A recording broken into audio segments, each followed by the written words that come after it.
할렐루야. 해림의 모든 성도들을 주님의 이름으로 축복합니다.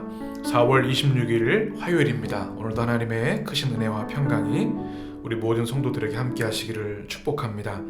하나님의 말씀 베드로전서 2장 9절과 10절의 말씀입니다.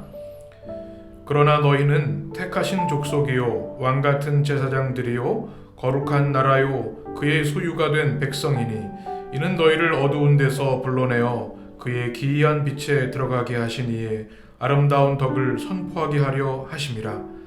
너희가 전에는 백성이 아니더니 이제는 하나님의 백성이요 전에는 긍휼을 얻지 못하였더니 이제는 긍휼을 얻은 자니라. 아멘. 고난을 견디는 또 다른 힘.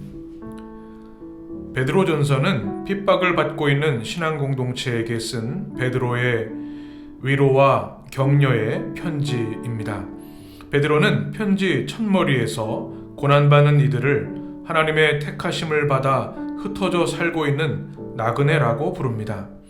세상에서 환영받지 못하고 갖은 멸시와 어려움을 당하는 소수의 집단이라는 점에서 마치 나그네 같다는 것입니다.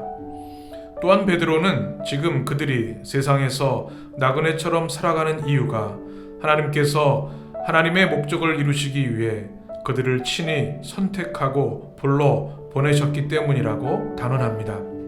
그런데 문제는 그리스도인으로 살아가는 그들에게 닥친 고난이었습니다.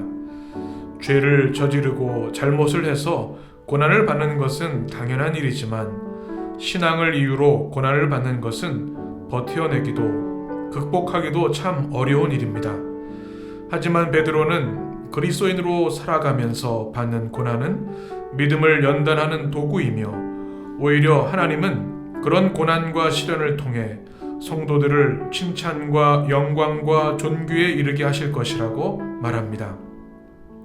나아가 고난을 이겨내기 위해 앞서서 고난당하신 예수 그리스도를 모델로 삼아 따라갈 것을 권합니다. 이런 과정에서 성도들은 그리스도의 고난에 동참하고 주님과 하나가 되는 놀라운 신비를 경험할 것이라고 확신합니다.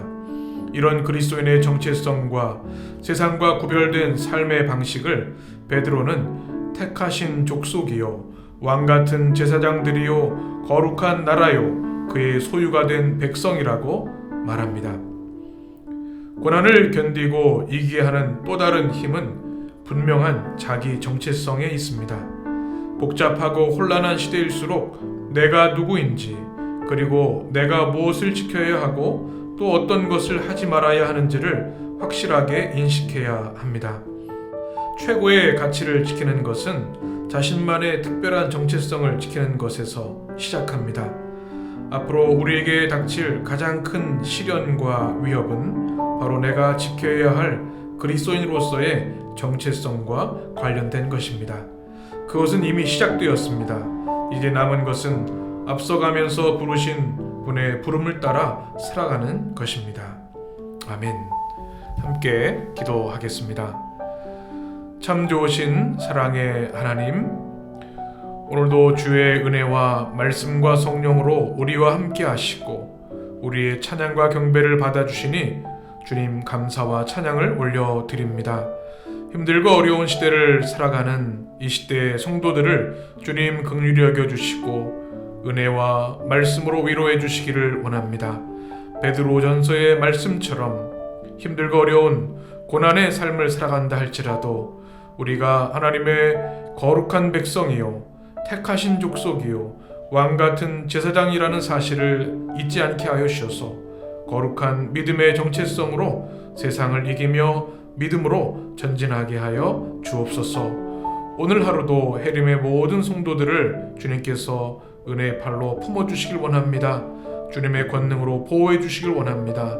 주님 친히 역사하시고 보호하시고 동행하여 주셔서 주님 주시는 평안과 기쁨과 은혜로 승리하는 한 날 되게 하여 주옵소서. 우리 주님 예수 그리스도의 이름으로 간절히 기도하옵나이다. 아멘. 할렐루야. 모든 성도들을 축복합니다. 오늘도 하나님의 말씀 힘입어 주 안에서 평안하며 기쁨을 누리며 승리하는 우리 모든 성도들 되시기를 주님의 이름으로 간절히 축복합니다.